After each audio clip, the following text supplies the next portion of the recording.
स्वागत छ फेरि पनि इलेक्ट्रिकल सर्ज युट्युब च्यानलमा।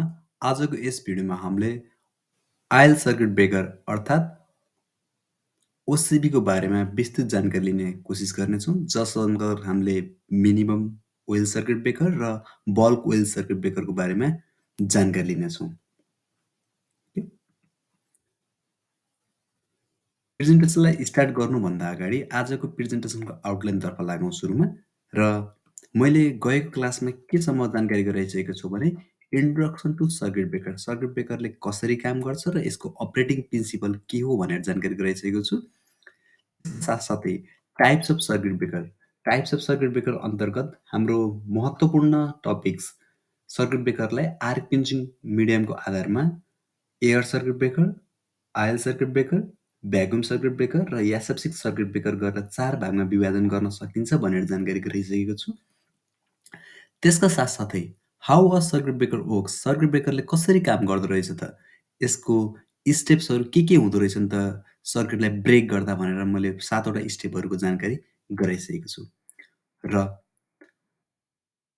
यही सर्किट ब्रेकर अन्तर्गत रहेर एसिबी एयर सर्किट ब्रेकरको इन्ट्रोडक्सन, यसको अपरेटिङ प्रिन्सिपल, एयर सर्किट ब्रेकरको टाइप्सहरूमा नर्मल एयर सर्किट ब्रेकर र ब्लास्ट एयर सर्किट ब्रेकर, त्यसका साथसाथै operating voltage of air circuit breaker, operating voltage of air circuit ब्रेकरमा एयर सर्किट ब्रेकरले कति भोल्टेजसम्म काम गर्न सक्छ त भनेर पनि जानकारी लिइसकेका छौँ।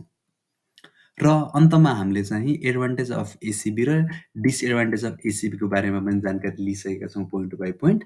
र यो भिडियो हेर्नुभएको छैन भने कृपया ओसिबी बुझ्नुभन्दा अगाडि तपाईँले सर्किट ब्रेकरको इन्ट्रोडक्सन र सर्किट ब्रेकरको इन्ट्रोडक्सनपछि एसिबीको बारेमा भिडियो हेर्नुभयो भने यो भिडियोमा केही सहयोग पुग्नेछ। ओके, अब लागौँ आज हामीले के कुरा डिस्कस गर्न छौँ त। र आजको यस भिडियोमा हामीले introduction to oil circuit breaker, सुरुमा ओइल सर्किट ब्रेकर भनेको के हो भनेर त्यसलाई हामीले इन्ट्रोड्युस गर्नेछौँ। त्यसपछि लाग्नेछौँ types of oil circuit breaker, circuit ब्रेकरको टाइप्स के हुन्छ त? ओसिबीको टाइप्सहरूमा चाहिँ हामीले मिनिमम आयल सर्किट ब्रेकर र बल्क आयल सर्किट ब्रेकरको बारेमा डिस्कस गर्नेछौँ। अनि लाग्नेछौँ operating voltage of OCB, OCB चाहिँ कति भोल्टेजसम्म अपरेट गर्न सक्छ त भनेर जानकारी लिनेछौँ। र त्यसको साथसाथै वर्किङ प्रिन्सिपल अफ ओसिबी, ओसिबीको वर्किङ प्रिन्सिपल के हो त? यसले के को आधारमा काम गर्दो रहेछ र यसको आर्कलाई चाहिँ कसरी क्विन्च अथवा एक्सटिङ्ग्विस गरिँदो रहेछ त त्यो बारेमा हामीले जानकारी लिनेछौँ। र अन्तमा अगाडिको एसिबीमा जस्तै हामीले एडभान्टेज अफ ओसिबी र डिसएडभान्टेज अफ ओसिबीको बारेमा पनि जानकारी लिनेछौँ। र यी कुरा बुझ्नको लागि तपाईँले यो भिडियो चाहिँ पुरा हेर्नुपर्ने हुन्छ। ओके, अब लागौँ भिडियोको आजको क्लासको फर्स्ट टपिक्स ओइल सर्किट ब्रेकरको बारेमा केही introduction. Okay, oil circuit breaker सुरुमा छ। Oil circuit breaker is such type of circuit breaker which use oil as a dielectric or insulating medium for arc extinction। भनेको oil circuit breaker चाहिँ एउटा circuit ब्रेकरको types हो, एउटा circuit ब्रेकरको types हो। टाइप्सहरूमा के पर्न सक्छ? एसिबी, बिसिबी, आयल र यासेप्सिक सर्किट ब्रेकरहरूमध्ये एउटा चाहिँ यो टाइप्स हो जसले आयललाई चाहिँ डाइलेक्ट्रिक अथवा इन्सुलेटिङ मिडियमको रूपमा काम गर्छ। के गर्नको लागि चाहिँ? आर्कलाई एक्सटिङ्सन गर्न। भनेको आर्कलाई निभाउनको लागि आयल चाहिँ प्रयोग गर्छ as a dielectric or insulating medium. सजिलो छ। एसिबीमा के गरिएको छु? एसिबीमा चाहिँ आर्कलाई चाहिँ एयरमै निभाइएको थियो, एयरमै एक्सटिङ्ग्विस गरिएको थियो। Either normal air or blast एयरमा चाहिँ आर्कलाई निभाइएको थियो। र अब के गरिँदो रहेछ बल्क एयरमा? बल्क एयरमा बल्क एयर होइन, आयल सर्किट ब्रेकरमा के गरिँदो रहेछ त? आर्कलाई आयलमा निभाइँदो रहेछ। मात्र फरक के? अगाडिकोमा चाहिँ एयर थियो, आर्क एक्सटिङ्ग्विसन मिडियम चाहिँ, यसमा चाहिँ के छ? आयल छ, आर्क एक्सटिङ्सन मिडियम। ओके, सजिलो छ कुरा चाहिँ। अब अर्को पोइन्टतर्फ लागौँ। When the fault occurs, जब फल्ट आउँछ in a systems, the contact of the circuit breakers are open under the insulating oil. जब फल्ट आउँछ यो कन्ट्याक्टहरू एक आपसमा के हुन्छन्? सेपरेट हुन्छन्। केमा? इन्सुलेटिङ ओइलभित्र चाहिँ सेपरेट हुने गर्दछन्। And an arc is develop between them and heat of the arc is evaporated in the surrounding oil. भनेको जब कन्ट्याक्टहरू एक आपसमा सेपरेट हुन्छन् तब आर्क चाहिँ केमा डेभलप हुन्छ? इन्सुलेटिङ ओइलमा चाहिँ डेभलप हुन्छ। And heat of arc is evaporated in the surrounding oil. भनेको त्यो आर्कको कारणले डेभलप हुने हिट चाहिँ यो ओइलको सराउन्डिङमा के हुने गर्दछ? इभापोरेट अथवा वाष्पीकरण हुने गर्दछ। यो चाहिँ एउटा आयल सर्किट ब्रेकरको एउटा बल्क आयल सर्किट ब्रेकरको एउटा पिक्चर हो, जसमा चाहिँ हामीले पार्ट्सहरू हेर्न सक्छौँ। Conductor in, conductor out, okay. Bushing हुन्छ, फिक्स कन्ट्याक्ट, मुभिङ कन्ट्याक्ट, र जब फिक्स कन्ट्याक्ट र मुभिङ कन्ट्याक्ट एक आपसमा सेपरेट गरिन्छ, आर्क डेभलप हुन्छ र यो सम्पूर्ण कुराहरू चाहिँ आयलमा के गरेको हुन्छ? डुबाइएको हुन्छ। यो चाहिँ आयल सर्किट ब्रेकरको एउटा इन्ट्रोडक्सन भयो। अब लागेँ म एप्लिकेसनतर्फ। आयल सर्किट ब्रेकरलाई चाहिँ कतिमा प्रयोग गरिन्छ, यसको अपरेटिङ भोल्टेज के हो भने मैले यसमै जानकारी गराउँछु। आयल सर्किट ब्रेकर बेसिकल्ली 3.6 केबीसम्मको लागि प्रिफर गरिन्छ, भनेको लो भोल्टेजको लागि नै प्रिफर गरिँदो रहेछ। अगाडि हामीले एसिबीलाई चाहिँ 450 भन्दा कम भोल्टेजमा चाहिँ सुइटेबल हुन्छ, तर can be use up to 12 केबीसम्म। तर बा नर्मल एयर सर्किट ब्रेकरलाई चाहिँ 12 केबीसम्म चाहिँ प्रयोग गर्न सकिन्छ भनेर भनिएको थियो। तर ओसिबी चाहिँ यो यदि बल्क ओइल युज गरेको छ भने यसको अपरेटिङ भोल्टेज चाहिँ 3.6 सम्म नै राम्रो मानिन्छ। यसलाई युज गर्न 3.6 केबीसम्म मात्र प्रयोग गर्न राम्रो मानिन्छ। तर it can be use up to 145 kilo voltage. तर यो चाहिँ 145 किलो भोल्टेजसम्म पनि प्रयोग गर्न सकिन्छ। तर प्रिफर भोल्टेज भनेको चाहिँ याद गर्नुहोस् 3.6 केबी हो। Application in small and medium substation for protection of distribution line. र आयल सर्किट ब्रेकरहरू चाहिँ डिस्ट्रिब्युसन लाइनको लागि प्रोटेक्ट गर्नको लागि प्रयोग गर्ने गरिन्छ। यही कुरा मैले नेपालीमा लेखेको छु। 3.6 केबीसम्म चाहिँ उपयुक्त, तर 145 केबीसम्म प्रयोग गर्न सकिने वितरण लाइनहरूको सुरक्षाका लागि साना तथा मध्यम सबस्टेसनको लागि यिनीहरूको प्रयोग गर्ने गरिन्छ। तर अहिलेको कन्डिसनमा भन्नुपर्दा आयल सर्किट ब्रेकरलाई चाहिँ भिसिबीले रिप्लेस गरेको पाइन्छ। यो लो भोल्टेज अथवा मिडियम भोल्टेजसम्म चाहिँ भिसिबी चाहिँ सुइटेबल हुन्छ। यो स्लाइडमा हामीले के जानकारी लियौँ भने ओइल सर्किट भनेको के हो, यसले कसरी काम गर्छ र यसमा आर्कलाई कसरी एक्सटिङ्ग्विस गरिन्छ र यसको एप्लिकेसन अथवा अपरेटिङ भोल्टेज कुन भोल्टेजसम्म हुन्छ भनेर हामीले जानकारी लिइसकेका छौँ। अब लागौँ working principle of oil circuit breaker. Oil circuit ब्रेकरले चाहिँ कसरी काम गर्दो रहेछ त यसको वर्किङ प्रिन्सिपलतर्फ लागौँ। Okay, during the normal condition, केही नभएको समयमा during the normal condition the contact of oil circuit breaker is close. Contact चाहिँ के हुन्छ? क्लोज हुन्छ। जब कन्ट्याक्ट क्लोज हुन्छ के हुन्छ? करेन्ट चाहिँ बग्छ कन्ट्याक्ट क्लोज भएपछि। एन्ड क्यारी द करेन्ट, जब कन्ट्याक्ट क्लोज हुन्छ करेन्ट चाहिँ क्यारी हुन्छ। When the fault occur in the system, जब सिस्टममा के हुन्छ? फल्ट आउँछ। The contact of the breaker are moving apart and arc is stuck between the contact. अगाडि नै एसिबीमा नि यही नै हुन्थ्यो।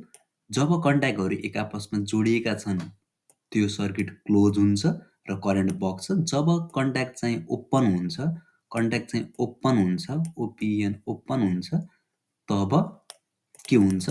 आर्क चाहिँ के हुन्छ? पैदा अथवा स्टक हुने गर्दछ between the moving contact and fix contact बिट्विनमा। यहाँ हेर्न सक्छौँ यो फिक्स कन्ट्याक्ट र मुभिङ कन्ट्याक्टहरू जब जोडिएका छन् तब सर्किट क्लोज हुन्छ र करेन्ट बग्ने गर्दछ। जब यिनीहरू एकअर्कामा सेपरेट हुन्छ तब यसको बिचमा चाहिँ आर्क चाहिँ डेभलप हुने गर्दछ।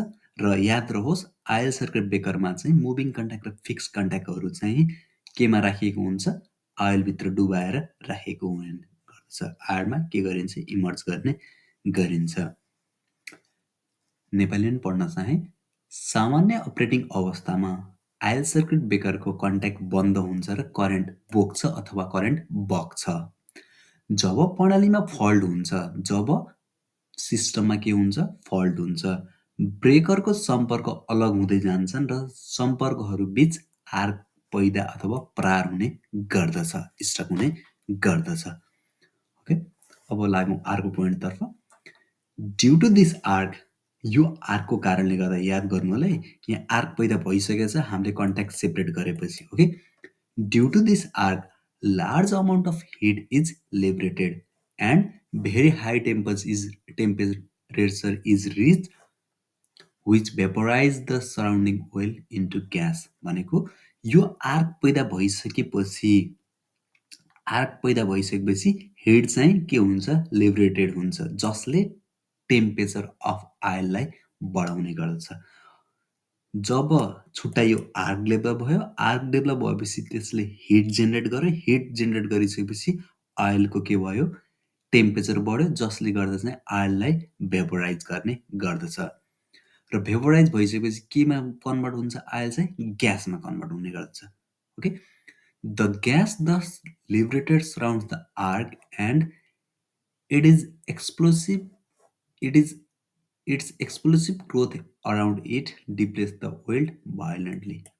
भनेको जब ग्यास पैदा हुन्छ त्यो टेम्परेचरको कारणले गर्दा यो ग्यास चाहिँ एक्सप्लोसिभली ग्रोथ हुन्छ, एकदम अत्याधिक मात्रामा ग्रोथ हुन्छ र ओइललाई चाहिँ के गर्छ?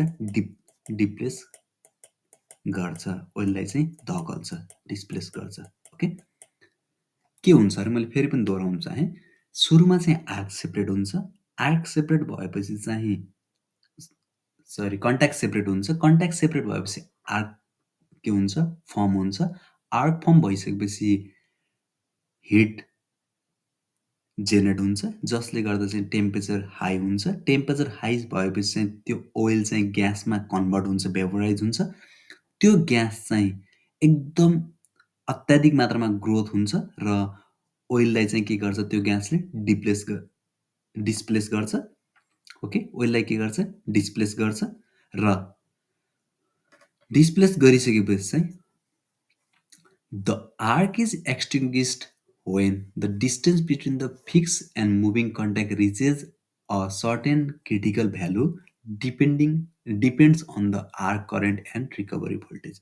भनेको यो आर्क चाहिँ कति बेला निप्छ भने जब यो ग्यासले चाहिँ ओइललाई डिस्प्लेस गर्न थाल्यो र आर्क कति बेला निप्छ भन्ने कुरा चाहिँ जब यो मुभिङ कन्ट्याक्ट र फिक्स्ड कन्ट्याक्टहरू एक आपसमा छुट्टिँदा एउटा सर्टेन भ्यालु रिच गर्छन्, तब आर्क निप्छ। त्यो भ्यालु चाहिँ आर्क निप्ने समय चाहिँ आर्कमा डेभलप भएको करेन्ट र रिकभरी भोल्टेजमा डिपेन्ड गर्ने गर्दछ। भनेको आर्क निम्ने समय चाहिँ केमा डिपेन्ड गर्दो रहेछ भने आर्कमा डेभलप भएको करेन्ट, कति करेन्ट चाहिँ डेभलप भयो आर्कमा र रिकभरी भोल्टेजमा डिपेन्ड गर्ने गर्दछ। ओके, यही कुरालाई मैले नेपालीमा पनि राखेको छु, मैले अगाडि भनिसकेको छु। सुरुमा के हुन्छ? आर्क फर्म हुन्छ, आर्क फर्म भएपछि हिट लिबरेटेड हुन्छ, हिट लिबरेटेड भएपछि टेम्परेचर माथि रिच गर्छ, टेम्परेचर रिच भइसकेपछि चाहिँ के हुन्छ? आयल चाहिँ ग्यासमा कन्भर्ट हुन्छ, ग्यास 10 फर्म ग्यास चाहिँ के हुन्छ? एक्सप्लोसिभली ग्रो हुन्छ र त्यसले के गर्छ? डिस्प्लेस गर्छ आयललाई चाहिँ डिस्प्लेस गर्छ र आर्क एक्सटिङ्ग्विस हुने समय भनेको चाहिँ जब मुभिङ कन्ट्याक्ट र फिक्स्ड कन्ट्याक्ट एउटा क्रिटिकल भ्यालुमा रिच गर्छ, तब के हुन्छ? आर्क चाहिँ एक्सटिङ्ग्विस्ड हुन्छ र त्यो आर्क एक्सटिङ्ग्विस हुने समय चाहिँ आर्क करेन्ट र रिकभरी भोल्टेजमा डिपेन्ड गर्ने गर्दछ। यो चाहिँ working principle of oil circuit breaker हो। मैले अगाडि चाहिँ आयल सर्किट ब्रेकरको जेनरल इन्ट्रोडक्सन र यसमा चाहिँ working principle of oil circuit ब्रेकरको बारेमा जानकारी गराइसकेँ। अब लागौँ टाइप्स अफ ओसिबी र ओसिबीको टाइप पनि एसिबीको टाइप्स जस्तै 2 टाइप्सको छन्। एसिबीमा चाहिँ एउटा normal circuit breaker, normal air circuit breaker, जुनलाई चाहिँ आर्कलाई चाहिँ नर्मल एयरमै एक्सटिङ्ग्विस गरिन्थ्यो र अर्को थियो ब्लास्ट एयर सर्किट ब्रेकर, जसलाई चाहिँ आर्कलाई चाहिँ ब्लास्ट एयर युज गरेर ब्रेक गर्ने गरिन्थ्यो। 2 वटा टाइप थियो भने ओसिबीमा पनि 2 वटा टाइप छन्, जसमा चाहिँ एउटा मिनिमम आयल सर्किट ब्रेकर, अर्को चाहिँ के छ बल्क आयल सर्किट ब्रेकर। हामीले मिनिमम आयल सर्किट ब्रेकर र बल्क आयल सर्किट ब्रेकरमा केही जानकारी अब लिनेछौँ। ओके, सुरुको छ बल्क आयल सर्किट ब्रेकर, जसलाई धेरै जसले के गर्छ, आयल चाहिँ धेरै प्रयोगमा ल्याउँछ, त्यसलाई चाहिँ बल्क आयल सर्किट ब्रेकर भनिन्छ। यसको डिफिनेसन भनौँ अथवा इन्ट्रोडक्सन चाहिँ, it uses a large quantity of oil, it is also called the dead tank. यसलाई के पनि भनिन्छ, डेड ट्याङ्क पनि भनिन्छ, because oil tank is held at the ground potential. किनकि ओइल ट्याङ्क चाहिँ ग्राउन्ड पोटेन्सियलमा राखिने हुनाले यसलाई चाहिँ डेड ट्याङ्क पनि भन्ने गरिन्छ। बल्क आयल सर्किट ब्रेकरले चाहिँ एकदम अत्याधिक मात्रामा आयल युज गर्ने हुनाले यसको नाम नै बल्क आयल सर्किट ब्रेकर भनिन्छ। यसले थाउजन्ड अफ केजी आयलहरू युज गर्ने गर्दछ for the purpose of circuit breaking. Okay, हेर्न सक्छौँ बल्क आयल सर्किट ब्रेकरमा कन्डक्टर हुन्छ, बुसिङ हुन्छ, फिक्स्ड कन्ट्याक्ट र मुभिङ कन्ट्याक्ट हुन्छ। जब फिक्स्ड कन्ट्याक्ट र मुभिङ कन्ट्याक्ट सेपरेट हुन्छन् तब आर्क फर्म हुन्छ र आर्क चाहिँ केले निभाइन्छ, आयलले निभाउने गरिन्छ र यसलाई सबैलाई केमा राखिन्छ, ट्याङ्कमा राख्ने गरिन्छ। यसले ठुलो मात्रामा आयल उपभोग गर्दछ। यसलाई डेड ट्याङ्क पनि भनिन्छ, किनकि आयल ट्याङ्क चाहिँ ग्राउन्ड पोटेन्सियलमा राख्ने गरिन्छ, त्यसैले यसलाई डेड ट्याङ्क पनि भन्ने गरिन्छ। पहिलो रह्यो बल्क आयल सर्किट ब्रेकर। अब लागौँ मिनिमम आयल सर्किट ब्रेकर अथवा small oil circuit breaker. Small oil circuit ब्रेकरलाई चाहिँ मिनिमम आयल सर्किट ब्रेकर पनि भन्ने गरिन्छ अथवा स्मल आयल सर्किट ब्रेकर पनि भन्ने गरिन्छ। अगाडिको सर्किट ब्रेकरले आयल चाहिँ अत्याधिक मात्रामा प्रयोग गरेको थियो भने यसले चाहिँ आयललाई एकदम कम मात्रामा प्रयोग गर्दछ, त्यसले यसको नाम चाहिँ स्मल आयल सर्किट ब्रेकर अथवा मिनिमम आयल सर्किट ब्रेकर राखिएको हो। It operate with minimum amount of oil due to which it is also known as minimum oil circuit breaker. यसले के गर्छ, यसले के गर्छ भने आयल चाहिँ मिनिमम प्रयोग गर्ने र it operate with the minimum oil due to which it is also known as minimum oil circuit breaker. यसले आयल चाहिँ एकदम कम प्रयोग गर्ने हुनाले नै यसको नाम चाहिँ मिनिमम आयल सर्किट ब्रेकर राखिएको हो। Moreover since the oil tank is insulated from the ground, oil tank चाहिँ के गरेको हुन्छ, ग्राउन्डबाट इन्सुलेट गरिएको हुन्छ। It is also called the life tank OCB. अगाडिकोलाई चाहिँ डेड ट्याङ्क ओसिबी भनेको थियो भने यसलाई चाहिँ लाइफ ट्याङ्क ओसिबी भन्ने गरिन्छ। यो न्यूनतम मात्राको आयलमा सञ्चालित हुन्छ, जसको कारणले यसलाई न्यूनतम आयल सर्किट ब्रेकर पनि भनेर चिनिन्छ। यसबाहेक आयल ट्याङ्क जमिनबाट इन्सुलेट हुने भएकाले यसलाई कहिलेकाहीँ लाइफ ट्याङ्क ओसिबी पनि भन्ने गरिन्छ। अगाडिकोलाई डेड ट्याङ्क भनिएको थियो, यसलाई चाहिँ के भनिँदो रहेछ, लाइफ ट्याङ्क ओसिबी पनि भन्ने गरिन्छ। अब जोड्न चाहे मैले एउटा सानो एमसिक्यू, जसमा सोधिएको छ which oil is use in OCB. ओसिबीमा युज हुने आयल के हो त, यो सोध्न सक्ने क्वेसन भएर मैले जानकारी गराएँ। अप्सनहरू छ transformer oil, mustard oil, coconut oil र अल अफ दिस। र याद गर्नु होला, ओसिबीमा प्रयोग गर्ने ओइल र ट्रान्सफर्मरमा प्रयोग गर्ने ओइल एउटै हो र यसको सही उत्तर चाहिँ ट्रान्सफर्मर ओइल अप्सन ए हो। अब लागौँ एडभान्टेज अफ ओसिबी। ओसिबीका एडभान्टेज के छन् त? फर्स्टको छ arc energy is absorbed to decompose oil into the gases which have excellent cooling properties. भनेको आर्क इनर्जीले के गरेको थियो, ओइललाई चाहिँ केमा गर्दै थियो, ग्यासमा डिकम्पोज गर्छ, जसको कुलिङ प्रोपर्टिज चाहिँ एकदम राम्रो हुने गर्दछ। त्यसैले ओइल सर्किट ब्रेकरको कुलिङ प्रोपर्टिज एकदम राम्रो हुने भयो, किनकि यसले ओइल प्रयोग गर्ने गर्दछ। आर्कको ऊर्जालाई आयललाई ग्यासहरूमा विघटन गर्नका लागि प्रयोग हुन्छ, जुन ग्यासहरूमा उत्कृष्ट शीतलन गुणहरू अथवा कुलिङ प्रोपर्टिज हुने गर्दछ।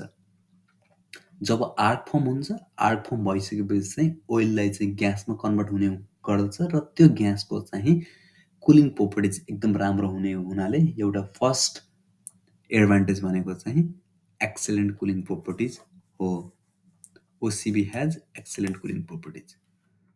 अब छ OCB provides insulation for the live exposed contact from the earth purpose of the container भनेको ओसिबीले चाहिँ अर्थका भागहरूबाट चाहिँ लाइभ तारहरूलाई चाहिँ के गर्दछ इन्सुलेसन गरेर राख्ने गर्दछ किनकि यसमा के युज गरिएको हुन्छ ओइल चाहिँ प्रयोग गर्ने हुनाले चाहिँ लाइभ कन्डक्टरहरूलाई चाहिँ अर्थबाट चाहिँ के गर्ने गर्यो इन्सुलेसन गरेर राख्ने भयो यी रहे दुईवटा फाइदाहरू अब लागौँ ओइल सर्किट ब्रेकरका बेफाइदा अथवा डिसएडभान्टेजतर्फ पहिलो छ रिक्स अफ फायर यसमा आयल प्रयोग गर्ने हुनाले रिक्स अफ फायर चाहिँ एकदम ज्यादा हुन्छ आगो लाग्न सक्ने जोखिम बढ्ने भयो किनकि यसमा ओइल सर्किट ब्रेकरमा ओइल प्रयोग गरिएको हुन्छ अगाडिको एसिबीमा चाहिँ हाम्रो एयरमै के गरिन्थ्यो आगलाई एक्सटिङ्ग्विस गर्ने हुनाले चाहिँ एसिबीमा चाहिँ रिक्स अफ फायर थिएन तर ओसिबीमा चाहिँ रिक्स अफ फायर छ oil may form an explosive mixture with air तेलले चाहिँ हावासँग विस्फोटक मिक्सर बनाउन सक्छ अर्को बेफाइदा भनेको किनकि तेल अथवा ओइल प्रयोग गरिएको हुन्छ त्यसले चाहिँ हावासँग एक्सप्लोसिभ मिक्सर बनाउन सक्छ यसको अर्को बेफाइदा भनेको it can form explosive mixture with air okay अर्को छ periodic maintenance and replacing of oil oil प्रयोग गर्ने हुनाले ओइलको समय समयमा मेन्टेनेन्स पेरियोडिक मेन्टेनेन्स र रिप्लेसमेन्ट गर्न अत्याधिक आवश्यक हुन्छ ओके यसका साथै मैले यो भिडियो यही सक्छु आशा लाग्छ यो भिडियोले तपाईँलाई ओसिपीको बारेमा बुझ्न केही सहयोग गर्यो होला कृपया कुनै सल्लाह सुझाव र प्रतिक्रिया भए कमेन्ट बक्समा कमेन्ट गर्ने दिनुहुन म हार्दिक अनुरोध गर्दछु ओके यति भन्दै हजुरको दिन जय होस् हस्त धन्यवाद